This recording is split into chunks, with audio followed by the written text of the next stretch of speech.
पिछले एपिसोड में हमने देखा वैशाली ने शीतल से कहा बागर बिल्ला और नेवले को तो बहुत ताड़ती रहती हो, कुत्ते से डर लगता है।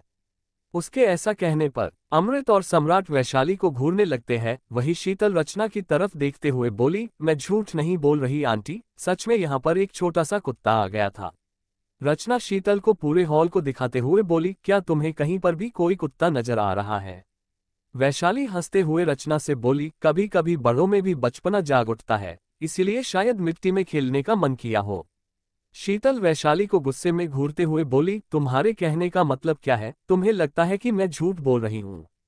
सम्राट शीतल की तरफ देखते हुए बोला, पूरा घर साफ करो। फिर वैशाली की तरफ देखते हुए मैं बाहर कार में हूं, वापी और अदिति को लेकर आओ। वैशाली अपना सिर हिलाती है और विप्लव के कमरे की तरफ चली जाती है। अमृत सम्राट से बोला, मैं भी तुम्हारे साथ चलूंगा, रास्ते में मुझे ऑफिस में छोड़ देना, एक इम्पॉर्टेंट केस आया है जिससे रिलेटेड मुझे बात करना है। सम्राट अमृत की बात पर अपनी एक आईब्रो ऊपर करके बोला, लेकिन आज तो संडे है ना, आज तो सबकी छुट्टी होती है, तुम्हारा क्यों काम है? अमृत सम्राट को घूरकर बोला, मैं कह रहा हूं ना, छोड़ दो, अगर नहीं जाना है तो मैं अपनी कार लेकर चला जाऊंगा। सम्राट अपना सिर हिला देता है, जिस पर अमृत स्टडी रूम की तरफ चला जाता है। कुछ देर बाद वैशाली, विप्लव और अदिति नीचे आते हैं। विप्लव शीतल को देखता है तो उसे हंसी आ जाती है, लेकिन वो अपनी हंसी को कंट्रोल करते हुए जल्दी से बाहर चला जाता है। सम्राट बिना किसी पर ध्यान दिए सीधा विला से बाहर आ जाता है। वैशाली सम्राट की तरफ देखते हुए कहती है, गाड़ी में चलाओ। अमृत आते हुए कहता है, अवस्थी हाउस जाना है, कब्रिस्तान नहीं। वैशाली घूरकर अमृत की तरफ देखती है और उसे इग्नोर करते हुए जाकर बैक सीट पर बैठ जाती है। अमृत विप्लव की तरफ देखते हुए बोला, तुम आकर पैसेंजर सीट पर बैठो, मैं बैक सीट पर बैठूंगा। विप्लव अमृत की बात पर खुश होकर बोला, मैं भी आपसे यही कहने वाला था, क्योंकि मुझे बैक सीट पर बैठना पसंद नहीं है। इतना कहकर विप्लव जल्दी से पैसेंजर सीट पर बैठ जाता है। सम्राट अमृत की तरफ एक नज़र देखने के बाद आकर ड्राइविंग सीट पर बैठ जाता है और अमृत जाकर वैशाली की बगल में बैठ जाता है। अदिति वैशाली की तरफ देखते हुए बोली, मुझे खिड़की के पास बैठना है। सम्राट खुन्नस में उन लोगों को देखते हुए बोला, जल्दी से बैठो वरना सबको उतार दूंगा मैं। विप्लव सम्राट की तरफ देखते हुए शरारती आवाज में बोला, क्यों भाई, भाभी से मिलने की जल्दबाजी हो रही है आपको? सम्राट अपनी एक आईब्रो ऊपर कर विप्लव से बोला, मेरे ख्याल से तुम सिर्फ कॉलेज जाकर थक जा रहे हो, शायद तुम्हें ऑफिस भी ज्वाइन कर लेनी चाहिए। विप्लव की सारी मुस्कान गायब हो जाती है और वो जल्दी से कहता है, अभी तो मेरे खेलने कूदने के दिन है और आप मुझे अभी से घर के काम में बुढ़ा बनाना चाहते हो अपनी। ये कहते कहते विप्लव रुक जाता है। सम्राट गाड़ी स्टार्ट कर विप्लव को घूरते हुए बोला, डोंट वरी, इस बार अगर तुम्हारे परसेंटेज अच्छे नहीं आए तो मैं तुम्हें अपनी तरह ही बुढ़ा बनाऊंगा। विप्लव बस बेचारा सा मुंह बनाकर रह जाता है। कुछ देर बाद सम्राट की गाड़ी अमृत के ऑफिस के सामने रुकती है। अमृत गाड़ी से बाहर आता है कि ऑफिस से एक लड़की आकर अमृत को गले लगाते हुए कहती है, बेबी आफ्टर लॉन्ग टाइम। विप्लव पलटकर वैशाली की तरफ देखते हुए बोला, खुशहाली आपकी सौतन। वैशाली एक नज़र अमृत और खुशहाली पर डालने के बाद सम्राट से बोली, अब क्या दोपहर यहीं पर करवा दोगे? चलो भाई, सोना दीदी से मिलना हमको। सम्राट कार से बाहर उतर अमृत और खुशहाली के पास जाकर खुशहाली को अमृत से दूर करते हुए बोला, मिस गोयनका, मुझे मेरे भाई से कुछ बात करनी थी। खुशहाली सम्राट को देख मुस्कुराते हुए बोली, ऑफ कोर्स सम्राट।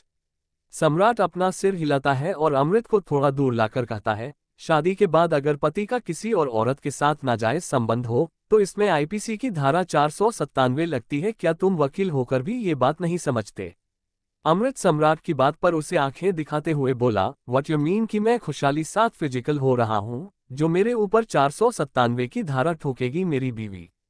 सम्राट एक गहरी सांस लेकर बोला, तुम चाहे जो करो, अगर मीडिया को इस बात की भनक लगी कि तुम्हारी बीवी है, लेकिन उसके बावजूद तुम मिस गोयनका के साथ रिश्ते में हो और उन लोगों ने हमारी फैमिली रेपुटेशन की इज्जत उड़ाई, तो मैं तुम्हारी उड़ा दूंगा। अमृत सम्राट की बात पर अपना सिर हिलाता है कि वहां पर खुशहाली आकर सम्राट से कहती है, सम्राट काफी समय बाद मिले, चलो ना साथ में कॉफी पीते हैं। सम्राट खुशहाली की बात पर अपनी गर्दन नहीं में हिलाकर बोला, मिस गोयनका, मैं अपनी वाइफ से मिलने जा रहा हूं, बिकॉज उसका एक छोटा सा एक्सीडेंट हो गया था, इसलिए वो अपनी मायके गई हुई है, फिर कभी आपसे मुलाकात होगी। खुशहाली सम्राट की बात पर मुस्कुराते हुए अपना सिर हिलाकर बोली, वेल कॉन्ग्रेचुलेशंस, शादी करने के लिए बहुत जल्दी तुम्हारी पत्नी से मुलाकात होगी। सम्राट अपना सिर हिला अपनी कार की तरफ चला जाता है। खुशहाली सम्राट की कार की तरफ देखती है और विप्लव की तरफ देखकर हाथ हिला देती है, तो विप्लव भी मुस्कुराते हुए उसे बाय कह देता है। सम्राट की कार वहां से निकल जाती है। उनके जाने के बाद खुशहाली अमृत से बोली, आई थिंक अब हमें भी घर वालों से बात करनी चाहिए, हम दोनों की शादी के लिए। अमृत खुशहाली की तरफ देखते हुए बोला, जिस काम के लिए आए हैं उसे पूरा करें। खुशहाली अपना सिर हिलाते हुए अमृत के चेहरे की तरफ देखती है और उसके गाल को छूते हुए कहती है, बेबी तुम्हारे गाल पर क्या हुआ? दरअसल अमृत के गाल पर वैशाली के मारे थप्पड़ के निशान थे और साथ में वैशाली की उंगली में पहने रिंग के निशान जो अमृत के गाल में चुभ चुकी थी, जिसके निशान बन गए थे। अमृत खुशहाली के हाथ को हटाकर बोला, नथिंग, चलो अंदर, बाकी सब लोग वेट कर रहे होंगे। इतना कहकर अमृत खुशहाली को इग्नोर कर ऑफिस के अंदर चला जाता है। अवस्थी हाउस। सोना अपना नाश्ता कर मेन हॉल में बैठी हुई थी। सुधांशु सोना को दवाई देते हुए कहता है, दीदी अब दवाई खाना कैसे भूल सकती हो? सोना सुधांशु के हाथ से दवा लेकर बोली, सॉरी सिद्धू, पता नहीं क्यों मुझे मेडिसिन खाना नहीं पसंद। सुधांशु सोना की बात पर मुस्कुरा देता है कि घर का डोरबेल बजता है। सुधांशु जाकर दरवाजा खोलता है तो उसके सामने सबसे पहले अदिति आ जाती है। सुधांशु अदिति को देख थोड़ा हैरान होते हुए बोला, तुम अकेले आए हो? अदिति सुधांशु को साइड करते हुए बोली, मेहमानों का रास्ता रोककर नहीं रखते। सुधांशु अदिति की बात पर मुस्कुरा देता है कि विप्लव और वैशाली भी आते हैं। सुधांशु बाहर देखते हुए बोला, और कोई है क्या? विप्लव सुधांशु की बात पर अपना सिर हिलाकर बोला, यस, तुम्हारे बागर बिल्ला जीजा जी। सुधांशु विप्लव की बात पर मुस्कुरा देता है और उन लोगों को अंदर चलने के लिए कहता है। वैशाली पूरे घर को देखते हुए सुधांशु से बोली, वैसे कुछ भी कहो, तुम्हारा घर है तो बहुत खूबसूरत। सुधांशु अपना सिर हिलाकर बोला, थैंक यू सो मच तारीफ के लिए, लेकिन ये सब कुछ मैनेज करके माँ और दीदी रखती हैं। सोना उन लोगों की आवाज सुनकर उन लोगों की तरफ देखती है और वैशाली को देख खुश होते हुए कहती है, वैशाली तुम मुझसे मिलने आए हो? फलक नीचे आते हुए बोली, नहीं नहीं, वो मुझसे मिलने आए हैं। सोना फलक की बात पर मुंह बनाते हुए बोली, जब तक तुम्हारा बीच में बोलना नहीं होता तुम्हारे पेट का खाना हजम नहीं होता है ना। फलक सोना की बात पर अपना सिर हिला देती है तो उसकी नजर अदिति और विप्लव पर जाती है। अदिति तो घर को देखने में बिजी थी, लेकिन विप्लव फलक को देखने में बिजी था। फलक विप्लव के सामने जाकर बोली, और अच्छे से देख लो, देखने के टैक्स नहीं लगते, मैं सुंदर दिख रही हूं ना? विप्लव फलक की आवाज पर होश में आता है और थोड़ा सा शाय होते हुए कहता है, सॉरी, लेकिन आप सच में खूबसूरत हो। फलक विप्लव की बात पर मुस्कुराते हुए बोली, लेकिन कोई अपनी बहन की इस तरीके से तारीफ करता है? विप्लव फलक की बात पर अपनी आंखें बड़ी करके बोला, आप मेरी बहन नहीं हो। सम्राट अंदर आते हुए बोला, अच्छा, वो तुम्हारी बहन नहीं है तो क्या कहना पसंद करोगे तुम उसे वापी?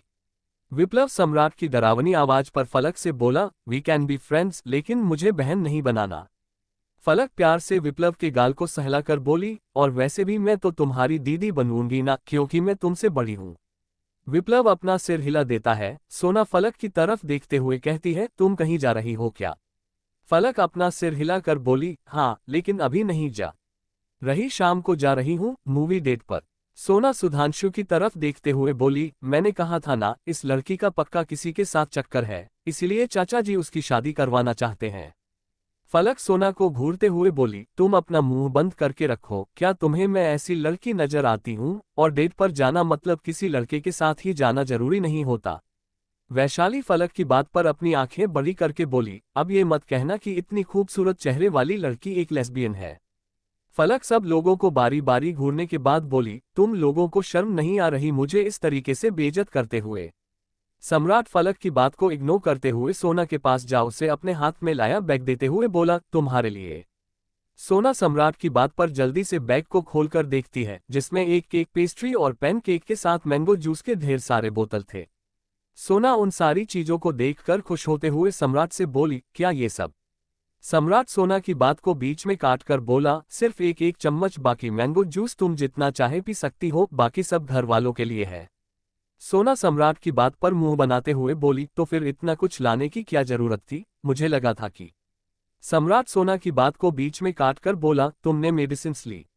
सोना सम्राट और सुधांशु की तरफ इशारा करते हुए बोली, आप दोनों किसी थानेदार से कम हो क्या? एक घर में आकर बार बार परेशान करता और दूसरा कॉल कर करके, इसलिए कोई भूल ही कहाँ सकता है किसी काम को। सम्राट सोना के सिर को सहलाते हुए बोला, क्योंकि हम सभी चाहते हैं कि तुम जल्दी ठीक हो जाओ। तभी एक बार फिर से घर के दरवाजे का डोर बेल बजता है। सुधांशु दरवाजा खोलता है तो बाहर अजीत खड़ा हुआ था। सुधांशु अजीत को देख मुस्कुराते हुए बोला, अजीत भैया आइए अंदर। अजीत अंदर आता है और इतने सारे लोगों को देखकर थोड़ा अनकंफर्टेबल हो जाता है।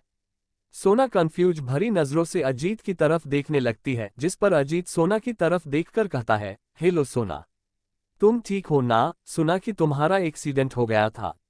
सोना अजीत की बात पर अपना सिर हिलाते हुए बोली, हाँ, लेकिन क्या मैं आपको जानती हूँ? अजीत सोना के सवाल पर मुस्कुराकर बोला, हाँ, आप और मैं स्कूल में टीचर थे। आप डांस टीचर थी और मैं मैथ का टीचर था, और हम दोनों काफी अच्छे दोस्त थे। सोना अजीत के इंट्रो पर अपना सिर हिला मुस्कुराते हुए बोली, hello Ajit, I am sorry, मुझे कुछ ठीक से याद नहीं है, लेकिन आप बता रहे हो तो सच होगा। अजीत अपना सिर हिलाते हुए सब लोगों की तरफ देखकर बोला, हेलो एवरीवन। सभी लोग उसे हेलो कह देते हैं, लेकिन सम्राट तो उसे ऐसे घूर रहा था जैसे अभी उठाकर घर से बाहर फेंक देगा। वो सोना की तरफ देखता है, जो कि कोई गहरी सोच में खो गई थी। सम्राट सुधांशु की तरफ देखते हुए बोला, मैं सोना को लेकर कमरे में जा रहा हूँ, क्योंकि उसने अभी मेडिसिन लिए हैं तो उसे थोड़ा आराम करना चाहिए। सुधांशु सम्राट की बात पर अपना सिर हिला देता है तो सम्राट सोना को अपनी बाहों में उठाकर कमरे की तरफ ले जाता है। फलक सम्राट के जाने के बाद सुधांशु से बोली, मुझे ना थोड़ा बाहर जाना था, तो क्या?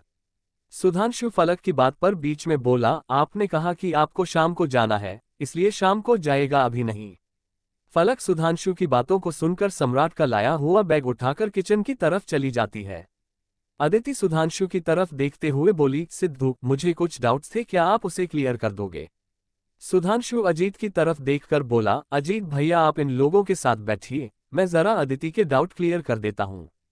अजीत सुधांशु की बात पर अपना सिर हिलाता है तो विप्लव सुधांशु से कहता है, तुम्हारे घर में कैरम है क्या? सुधांशु अपना सिर हिलाकर बोला, मेरे कमरे में है, लेकर आता हूँ। इतना कहकर सुधांशु कैरम लाकर उन लोगों को दे देता है और वो लोग कैरम खेलते हुए एंजॉय करने लगते हैं। सोना का कमरा। सोना सम्राट की तरफ देख रही थी, जो कि उसके सिर की पट्टी को चेंज कर रहा था। सम्राट अपना सिर झुकाकर सोना को देखते हुए बोला, मुझे इस तरीके से देखना बंद करो। सोना सम्राट की बात पर बोली, अरे, मैं अपने पति को नहीं देखूंगी तो किसको देखूंगी? सम्राट सोना की बात पर उसे देखते हुए बोला, तुम्हें पता है मेरा नेचर कैसा है? सोना अपनी गर्दन नहीं में हिला देती है, जिस पर सम्राट सोना के चेहरे को पकड़कर कहता है, egoistic, possessive, arrogant, rude, anger and most important selfish, इसके अलावा मुझ में और कुछ नहीं है। सोना सम्राट की बात पर बोली, आप एक चीज बताना भूल गए, ओ माय केयरिंग हबी। सम्राट अपनी नीली आंखों से सोना की आंखों में देखने लगता है, जिस पर सोना कहती है, मुझे इस तरीके से मत देखिए ना, पता नहीं क्यों मुझे अजीब अजीब लगता है। सम्राट सोना के पास जा उसके माथे पर चूम लेता है और अपने होंठ सोना के माथे से लेकर नाक फिर होठों तक लाते हुए उसके होठों पर किस करने लगता है। अमरावती, दोपहर का वक्त, मित्तल मैंशन। काव्या की तबीयत थोड़ी खराब थी। संडे होने के कारण नित्या कॉलेज में मिले सारे असाइनमेंट पूरा कर रही थी और कशिश स्टडी में अपना काम कर रहा था और उसके साथ रौनक भी था। कशिश कोई फाइल लेने के लिए कमरे में आता है तो देखता है काव्या ठंड से कांप रही थी। कशिश काव्या के पास जा उसके सिर पर हाथ रखता है तो काव्या को काफी तेज बुखार था। कशिश अपना फोन निकाल डॉक्टर को कॉल करता है और कमरे से बाहर चला जाता है। कुछ देर बाद कशिश बाउल में ठंडा पानी और पट्टी डालकर लाता है और काव्या के माथे की पट्टी करने लगता है। कशिश काव्या के हाथ को रब करते हुए बोला, Kavya are you fine? Kavya Kashish की बात का कोई जवाब नहीं देती। तभी वहां पर डॉक्टर आ जाता है और काव्या को छूने के लिए आगे बढ़ता है, जिस पर कशिश कहता है, मैंने फीमेल डॉक्टर को बुलाया था। डॉक्टर कशिश की डरावनी आवाज पर थोड़ा घबरा जाता है और जल्दी से कहता है, आई एम सॉरी सर, लेकिन मिस वर्मा दूसरे पेशेंट को चेक कर रही थी। कशिश डॉक्टर की बात पर बोला, ओके, लेकिन दूर से। डॉक्टर थोड़ा सा हेजिटेट होते हुए काव्या को चेक करता है और उसे एक इंजेक्शन लगा कशिश से कहता है, इन्होंने कल से खाना नहीं खाया है और डिप्रेशन के वजह से बुखार आ गया है, क्या कोई दिक्कत है? कशिश डॉक्टर की बातों को इग्नोर करते हुए बोला, होश कब तक आ जाएगा? डॉक्टर अपना सिर हिलाते हुए बोले, 1 घंटे में होश आ जाना चाहिए और मैं कुछ दवाएं लिख रहा हूं, इन्हें होश आने पर खिला दीजिएगा और देखिएगा कि ये ज्यादा स्ट्रेस ना लें। कशिश डॉक्टर की बात पर अपना सिर हिला देता है तो डॉक्टर वहां से चला जाता है। कशिश काव्या को बुरी तरीके से घूरते हुए फिर से ठंडे पानी की पट्टी करने लगता है। इसी तरह 1 घंटे बीत जाते हैं और काव्या धीरे धीरे अपनी आंखें खोलकर कशिश की तरफ देखती और उसके हाथ को पकड़ लेती है। कशिश को जब काव्या की छुअन महसूस होती है तब वो काव्या को घूरते हुए कहता है, बेवकूफ औरत, मुझसे अगर झगड़ा करना है तो खाओगी पियोगी, नहीं तो झगड़ा कैसे करोगी। काव्या कशिश की बात पर धीरे से बोली, पानी। कशिश काव्या को सहारा देकर उठाता है और उसे गर्म पानी पिलाते हुए कहता है, गर्म पानी पियो क्योंकि तुम्हें बुखार है। काव्या पानी पी लेती है कि कशिश उसके चेहरे को देखता है जो पूरी तरीके से पीला पड़ गया था। कशिश काव्या के कमर के पीछे तकिया लगाते हुए बोला, तुम चुपचाप बैठी रहो, तुम्हारे लिए खाना लेकर आता हूँ। इतना कहकर कशिश जाने लगता है, जिस पर काव्या धीरे से कहती है, मुझे भूख नहीं है। कशिश पलटकर काव्या को घूरते हुए बोला, चुपचाप बैठी रहो वरना कान के नीचे लगाऊंगा एक। इतना कहकर कशिश कमरे से बाहर चला जाता है। काव्या कशिश को जाता हुआ देखकर मुंह बनाती है। इधर कशिश किचन में सारी सब्जी को देख रहा था और उसके सामने एक दिक्कत ये थी कि उसे थाली सजाना नहीं आता था। कशिश एक बड़ा सा थाली लाकर उसमें 3-4 कटोरी रख देता है और सब्जियों को देखने के बाद सब में सब्जी डालने लगता है। फिर चावल और रोटी एक साथ मिक्स कर पूरे थाली को देखते हुए कहता है, इतना तो खा ही लेगी वो, कल से कुछ नहीं खाया है उसने। इतना सोचते हुए कशिश उस थाली को उठाकर सीधा कमरे की तरफ चला आता है। कशिश जब कमरे में आता है तो देखता है काव्या बिस्तर पर नहीं थी। कशिश थाली कॉफी टेबल पर रखकर खुद से बोला, ये औरत हर वक्त कॉकरोच की तरह इधर उधर क्यों घूमती रहती है, क्या इसके कदम एक जगह नहीं रह सकते। ये सोचते हुए कशिश काव्या को आवाज लगाता है। काव्या वॉशरूम से निकलकर बाहर आती है और बिस्तर की तरफ जाने लगती है, जिस पर कशिश कहता है, तुम्हारे लिए खाना लेकर आया हूँ, चुपचाप खा लो। काव्या एक नज़र कशिश की तरफ देखने के बाद थाली पर डालती है तो उसकी आंखें बड़ी हो जाती है। काव्या हैरानी से कशिश की तरफ देखते हुए बोली, क्या आप भी मेरे साथ खाने वाले हो। कशिश अपनी गर्दन नहीं में हिलाकर बोला, नहीं, ये सारा तुम्हारे लिए है। कशिश की बात सुनकर काव्या उसे घूरते हुए बोली, क्या मैं आपको इंसान की जगह कोई जानवर नजर आ रही हूँ जो इतना सारा खाना खाऊंगी। कशिश काव्या को घूरते हुए बोला, एक तो तुम्हारी खातिरदारी करो और उस पर से तुम्हारे ताने भी सुनो, मेरा बहुत फायदा है नहीं इसमें, खाना है तो चुपचाप खाओ, नहीं खाना है तो भाड़ में जाओ। काव्या कशिश की बात पर बोली, मैंने कहा है आपको खाना लाने के लिए, नहीं ना तो आपको मेरा ख्याल रखने का चस्का क्यों जाग गया। कशिश एक गहरी सांस ले अपने गुस्से को कंट्रोल करते हुए बोला, मैंने तुम पर चिल्लाया उसके लिए I am sorry. Kavya Kashish की बात पर अकड़ कर बोली, ऐसा लग रहा है जैसे कि किसी ने मुझे सॉरी फेंक कर मारा हो और मुझ पर बहुत बड़ा एहसान किया हो, नहीं चाहिए मुझे आपका सॉरी, अपने पास रखो तिजोरी में संभाल कर। कशिश खुद के इमोशंस को कंट्रोल करते हुए बोला, काव्या मैंने तुमसे बदतमीजी की उसके लिए आई एम सॉरी, प्लीज खाना खा लो। काव्या थोड़ी सेटिस्फैक्शन के साथ बोली, थोड़ा सा और इमोशन लाना चाहिए था, लेकिन फिलहाल के लिए इतना मैनेज कर सकती हूं मैं। कशिश घूर घूर कर काव्या को देखने लगता है, जिस पर काव्या कहती है, जाइए जाकर एक प्लेट लेकर आइए और एक चम्मच। कशिश अपने पैर पटकते हुए किचन में जा एक मीडियम साइज का प्लेट, चम्मच और कटोरी लेकर आ जाता है। काव्या उसके हाथ से सारा सामान लेकर प्लेट में खाना लगाते हुए कशिश से बोली, देख लीजिए कैसे थाली बनाया जाता है, इन फ्यूचर काम आ जाएगा। काव्या की बात सुन कशिश ध्यान से काव्या के हर एक स्टेप को देखने लगता है और पूरा थाली लगने के बाद कशिश छोटी मुस्कान के साथ बोला, ये तो बहुत ही इजी है। काव्या कशिश के क्यूटनेस को एक पल के लिए देखती रह जाती है, लेकिन अपने ख्यालों को झटकते हुए वो खाना खाने लगती है। कशिश भी काव्या की तरफ देखने लगता है। इधर अवस्थी हाउस में सभी लोग डाइनिंग टेबल पर बैठे हुए थे। शेखर जी ने सम्राट से पूछे, बेटा तुम्हारा काम कैसा चल रहा है। सम्राट ने अपना सिर हिलाकर, मेरा काम बिल्कुल सही चल रहा है और मैंने सोचा है कि इस बार मैं एक डांस एकेडमी ऑर्गेनाइज करूं। सोना सम्राट की तरफ देखते हुए बोली, आपने मुझे बताया नहीं कि आप डांस एकेडमी खोलना चाहते हो। सम्राट सोना को खाना खिलाते हुए बोला, तुम एक कंपटीशन में पार्टिसिपेट लेना चाहती थी लेकिन मैंने तुम्हें मना कर दिया। फिर मेरे भाई ने समझाया कि किसी के ड्रीम्स को हम कंट्रोल नहीं कर सकते, इसलिए मैं तुम्हारे सपनों को भी नहीं छीनना चाहता और उस डांस एकेडमी में तुम अपना डांस परफॉर्म कर सकती हो और साथ में बच्चों को भी सिखा सकती हो। सोना सम्राट की बात सुन मुस्कुरा देती है। सम्राट सुधांशु की तरफ देखते हुए विप्लव की तरफ इशारा करके कहता है, इसका क्या हालचाल है आजकल कॉलेज में। विप्लव जो कि मजे के साथ पनीर कोफ्ते को एंजॉय करते हुए लुत्फ उठा रहा था, सम्राट के सवाल को सुनते ही उसे ठसका लगता है। अदिति विप्लव के पीठ को मारते हुए उसे जल्दी से पानी पिलाती है तो विप्लव पानी पीकर गहरी गहरी सांसें लेने लगता है, जिसे देखकर सम्राट कहता है, बिहेव योरसेल्फ। विप्लव अपने मुंह में आया सलाइवा निगल कर बोला, सॉरी ब्रो। नीरू विप्लव को जूस देते हुए बोली, आराम से बेटा। विप्लव अपना सिर हिला सम्राट से बोला, भाई आप ये क्या पूछ रहे हो, अभी तो कॉलेज बस शुरू हुआ है। सम्राट विप्लव की बात पर बोला, मेरे छोटे भाई जो कॉलेज के पहले दिन से ही अपनी परफॉर्मेंस बेहतर रखता है, वो आगे चलकर अच्छे परसेंटेज इंप्रूव करता है। सुधांशु सम्राट की बात पर बोला, जीजा जी अगर कोई इंसान पढ़ना ना चाहे और उसे फोर्स करो तो मेंटली टॉर्चर से कम नहीं होता, विप्लव पास हो जाएगा। सम्राट सुधांशु की बात पर बोला, इसका मतलब यह है कि तुम्हें पढ़ना पसंद है। सुधांशु अपना सिर हिलाकर बोला, मेरी हॉबी में से एक है, जैसे लोगों को स्पोर्ट्स में इंटरेस्ट होता है, इसी तरह मुझे पढ़ने में इंटरेस्ट है, नई नई चीजों को सीखने में इंटरेस्ट है। वैशाली उन लोगों की बातों को सुनकर बोली, हम तो पढ़ना ही नहीं चाहते थे, लेकिन लगता हमारा कॉलेज हमको पढ़ाना चाहता था, इसीलिए हम पासिंग मार्क में पास हो जाते थे, जिस कारण आगे बढ़ते बढ़ते हमने ग्रेजुएशन कंप्लीट कर ली। वैशाली की बात पर अदिति बोली, मैं भी ऐसा ही करूंगी, ग्रेजुएशन कंप्लीट करने के बाद अमृत भैया जैसे किसी आदमी से शादी कर लूंगी। अदिति की बात पर विप्लव उसके सिर पर मारते हुए बोला, बिल्कुल भी नहीं, पहले तुम अपनी पढ़ाई पर ध्यान दो, अभी छोटी हो ना, इस तरीके से बात ही नहीं करते। अदिति मुंह बनाते हुए फिर से अपना लंच करने लगती हैं। अजीत सम्राट की तरफ देखते हुए बोला, वैसे आपने नहीं बताया कि आप कितने पढ़े लिखे हैं।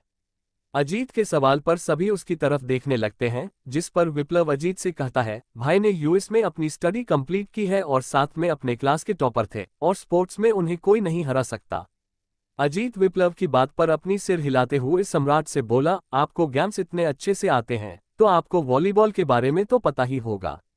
सम्राट अजीत के सवाल पर अपना सिर हिलाकर बोला, हाँ मुझे पता है, 1895 होलीओक मैसेच्यूसेट्स यूनाइटेड स्टेट्स में सबसे पहले खेला गया था और 1964 ओलंपिक था। अजीत सम्राट की तरफ देखते हुए बोला, लगता है आपका जीके काफी स्ट्रांग है। सोना अजीत की तरफ देखते हुए बोली, मेरे पति बहुत होशियार है और उससे भी ज्यादा जरूरी उनकी मेमोरी बहुत शार्प है। अजीत सम्राट की तरफ देखते हुए बोला, मैं हार मानता हूं क्योंकि सोना जी ने आपकी तारीफ कर दी। सम्राट अपनी आईब्रो को रब करते हुए गुस्से को कंट्रोल करने की कोशिश कर अजीत से बोला, आप कहना क्या चाहते हैं, क्या मैं इस तारीफ का हकदार नहीं हूं? अजीत हल्का मुस्कुराकर बोला, मैं बस आपको ये बताना चाहता था कि सिर्फ पोजीशन और पैसे होने से कुछ नहीं होता, कभी कभी नॉर्मल लाइफ में भी आकर देखना पड़ता है कि लोग कैसे होते हैं। सोना सम्राट के हाथ पर हाथ रखते हुए बोली, आप मुझे खिलाओगे या फिर बस बातें ही करते रहोगे? सम्राट का ध्यान सोना की तरफ चला जाता है। वैशाली जो कि अजीत के बगल में बैठी हुई थी, टेबल के नीचे से अजीत के पैर पर मारते हुए बोली, आप काहे बड़का भैया को भड़का रहे हो? अगर 2 मिनट अपना मुंह बंद कर लोगे तो काहे चकी से बुखार चढ़ जाएगा। अजीत हैरानी से वैशाली की तरफ देखने लगता है, जिस पर वैशाली उसे आंखें दिखाते हुए कहती है, अब ये अपनी बटेर जैसी आंखों से हमको टुकुर टुकुर काहे देख रहे हैं, चुपचाप अपना खाना खाए ना।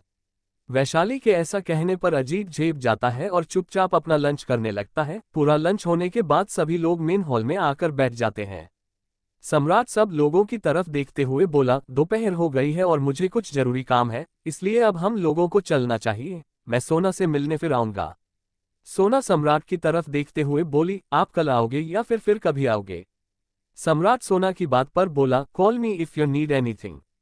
सोना सम्राट की बात पर बोली, मैं कॉल नहीं करूंगी, आप अपना लोकेशन सेंड कर देना।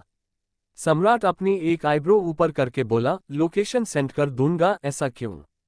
सोना मुस्कुराते हुए बोली, अगर आप कहीं चले गए तो मैं आपको यूं ढूंढ कर निकाल लूंगी। सम्राट अपना सिर हिलाकर बोला, ओक माय मैडम, मैं आपको अपना हर 1 घंटे का लोकेशन सेंड कर दूंगा। सोना सम्राट की बात पर मुस्कुरा देती है और वैशाली सोना को गले लगाकर कहती है, हम फिर आएंगे आपसे मिलने।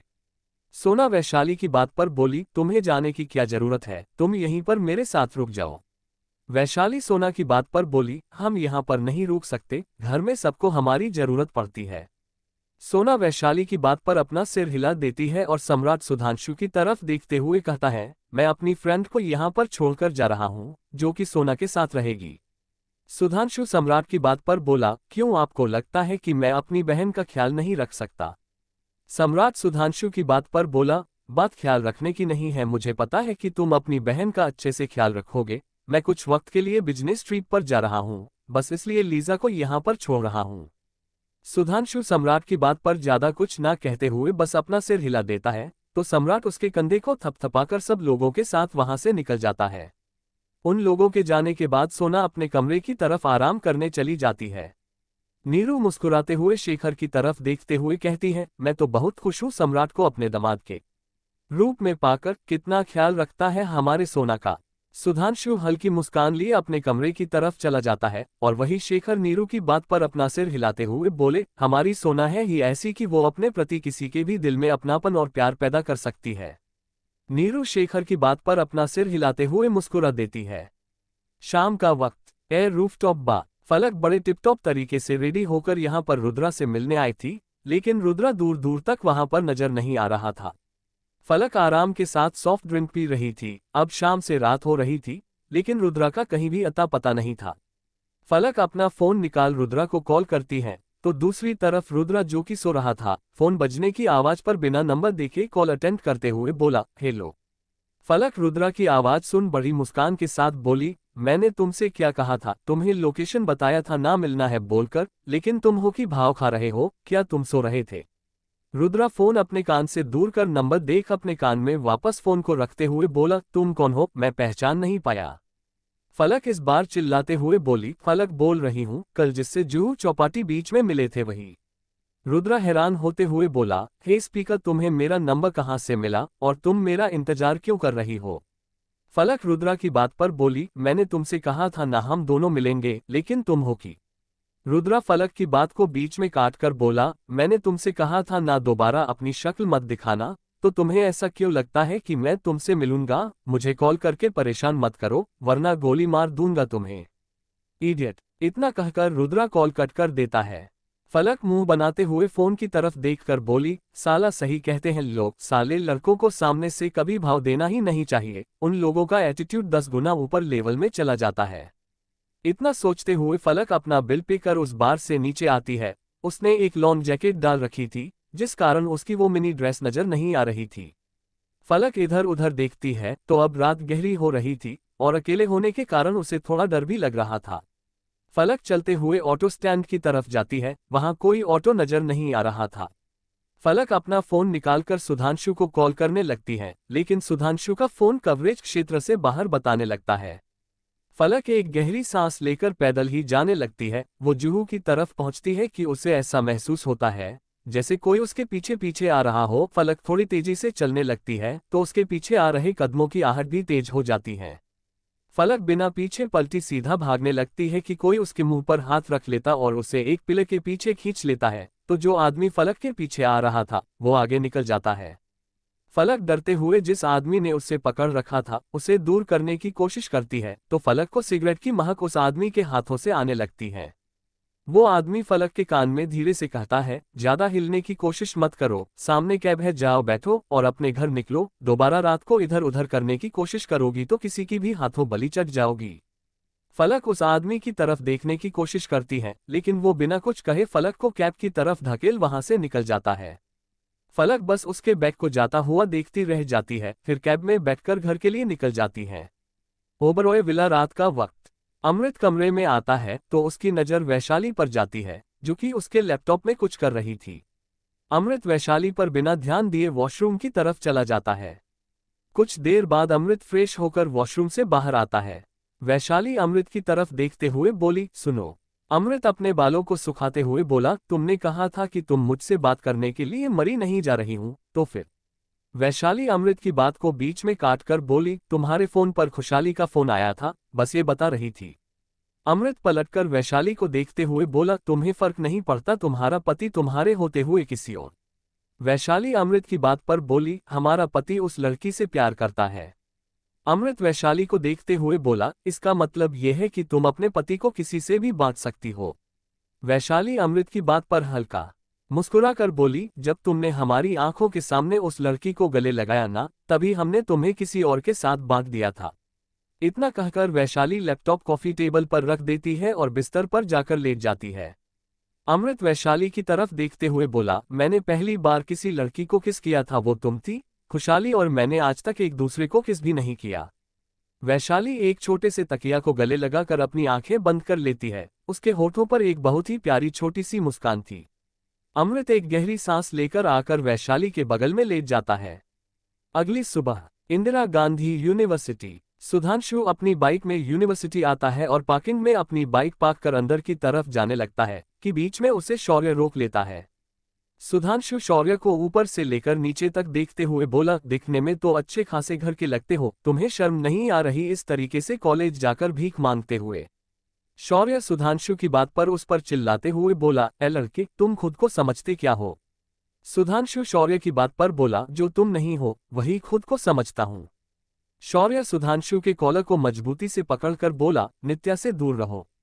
विप्लव पीछे से आकर शौर्य को सुधांशु से दूर कर एक थप्पड़ उसके गाल पर जड़कर बोला, तेरी हिम्मत कैसे हुई मेरे दोस्त को छूने की? रिया भी आकर सुधांशु के सामने खड़ी हो जाती है और शौर्य को घूरने लगती है। अदिति सुधांशु के कॉलर को ठीक करते हुए बोली, सिद्धू तुम ठीक हो ना? सुधांशु अपना सिर हिलाकर बोला, हाँ मैं बिल्कुल ठीक हूं। शौर्य के दोस्त वहां पर आ जाते हैं। विप्लव 2 कदम पीछे होकर शौर्य को उंगली दिखाते हुए बोला, तुमने मेरे दोस्त का कॉलर पकड़ा, मैंने तुम्हें थप्पड़ मारा, हिसाब बराबर। शौर्य अपने गाल को सहलाते हुए बोला, अभी हिसाब बराबर नहीं हुआ है, बल्कि अब असली लड़ाई शुरू होगी। सुधांशु विप्लव को पीछे कर शौर्य के सामने आकर बोला, जाओ तुम्हें जो करना है कर लो, हम डरते नहीं किसी से। रिया सुधांशु का साथ देते हुए शौर्य के पास आकर बोली, समझे लल्लू, निकलो यहां से। शौर्य रिया को घूरते हुए बोला, अपने इन दोस्तों को समझाओ और मेरी नित्या से दूर रहो। सुधांशु शौर्य को घूरते हुए बोला, तुम्हारी ये नित्या है कौन? मैं तो जानता भी नहीं इस नाम की कोई लड़की को, और अगर तेरी बंदी है तो अपनी बंदी को संभाल कर रख कि दूसरे बंदों को लाइन नहीं मारा करते। रिया सुधांशु की बात पर बोली, अरे इस जैसे लल्लू को क्या ही समझा रहे हो, जो खुद की बंदी को संभाल नहीं सकता और आकर यहाँ पर हम लोगों के ऊपर धौंस जमा रहा है। तभी पीछे से आवाज आती है, क्या हो रहा है यहाँ पर? सब लोग उस तरफ देखते हैं जहां पर नित्या के साथ एक चश्मिश लड़की खड़ी हुई थी। सुधांशु नित्या के सामने आकर बोला, तुम्हारा नाम नित्या है? सुधांशु के अचानक सवाल पर नित्या थोड़ी हैरान होती है और अपना सिर हिलाते हुए कहती है, हाँ मेरा नाम ही नित्या है, क्या हो गया? सुधांशु नित्या को घूरते हुए बोला, अपने बंदे से कहो बिना मतलब का मुझ पर चढ़ने की कोशिश न करे, मैं तो तुम्हें ठीक से जानता भी नहीं। जानता क्या, मुझे तो तुम्हारा नाम भी नहीं पता और मुझे कह रहा है कि मैं तुमसे दूर रहूं। तुम इस लड़के जैसे लंगूर को डिजर्व करती हो, मुझे नहीं। नित्या सुधांशु पर चिल्लाते हुए बोली, तुम होते कौन हो मुझे सुनाने वाले, और किसने कहा तुमसे कि शौर्य मेरा बॉयफ्रेंड है?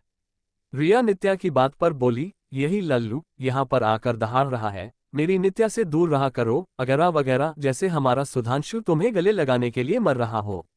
नित्या शौर्य के सामने जाकर बोली, शौर्य ये क्या बदतमीजी है तुम्हारी? तुम सुधांशु को क्यों परेशान कर रहे हो? वो हमारे क्लास का एक ब्रिलियंट स्टूडेंट है, तुम्हें तो दोस्ती करनी चाहिए उससे, और तुम हो कि उससे झगड़ा कर रहे हो।